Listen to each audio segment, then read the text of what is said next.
정약용이 지금 40대, 50대에게 해주고 싶은 인생 조언 10가지. 1. 늦었다고 느낄 때가 가장 정확한 시기다. 정약용은 40이 넘어서 유배를 갔고 그곳에서 인생의 가장 중요한 글들을 남겼습니다. 요즘 40대, 50대는 이렇게 말합니다. 이 나이에 뭘 시작하겠냐고. 하지만 정약용은 말합니다. 늦었다고 느끼는 감각 자체가 이미 삶을 다시 바라볼 준비가 되었다는 신호라고. 젊을 땐 바빠서 인생을 생각할 틈이 없고 나이가 들면 비로소 방향을 고민하게 됩니다. 지금이 늦은 게 아니라 지금까지가 준비였을지도 모릅니다. 2. 돈은 목적이 되면 인생을 갉아먹는다. 정약용은 돈을 부정하지 않았습니다. 다만 돈을 기준으로 삼는 삶을 경계했습니다. 요즘은 어떻습니까? 얼마 벌었는지, 무슨 차를 타는지, 어디 아파트에 사는지가 사람의 값처럼 취급됩니다. 그런데 정작 돈을 쫓느라 몸과 관계와 자존심을 잃는 사람들이 많습니다. 정약용은 말합니다. 돈은 도구이지 사람의 품격을 정하는 자가 아니라고. 3. 사람 관계는 넓을수록 좋은 게 아니다. 정약용은 친구가 많지 않았습니다. 대신 깊었습니다. 지금은 연락처 수백 개, 단체방 수십 개가 있어도 정작 힘들 때 전화할 사람은 없습니다. 40대 이후의 인간관계는 늘리는 시기가 아니라 정리하는 시기입니다. 의리 없는 관계를 유지하느라 정작 중요한 사람을 놓치지 말라는 것. 이게 정약용의 조언입니다. 4. 자식 인생은 대신 살아줄 수 없다. 정약용은 자식 교육에 엄격했지만 자식의 인생을 대신 살지는 않았습니다. 요즘 부모들은 자식의 불안까지 대신 짊어집니다. 그래서 부모가 먼저 무너집니다. 정약용은 말합니다. 부모의 역할은 길을 닦아주는 것이지 대신 걸어주는 것이 아니라고.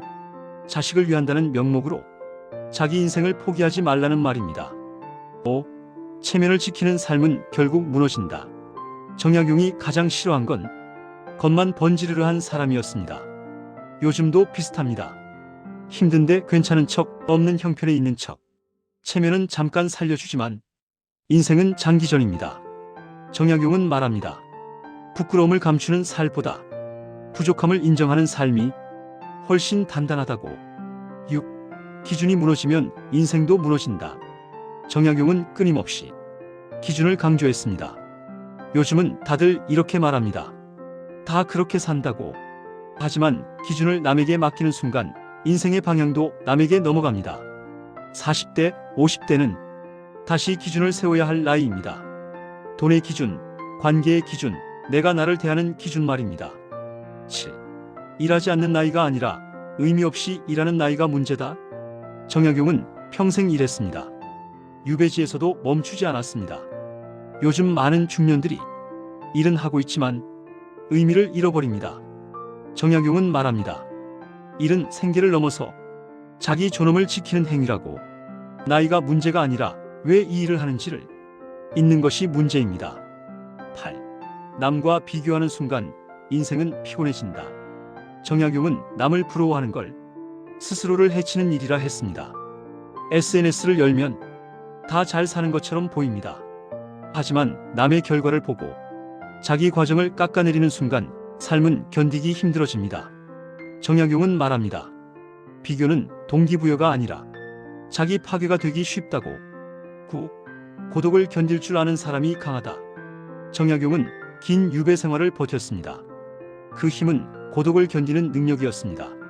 40대 이후의 고독은 실패가 아니라 성숙의 과정일 수 있습니다. 혼자 있는 시간을 도망치지 말고 활용하라는 조언입니다. 10. 인생의 마지막은 얼마나 남겼는가가 아니라 어떻게 살았는가다.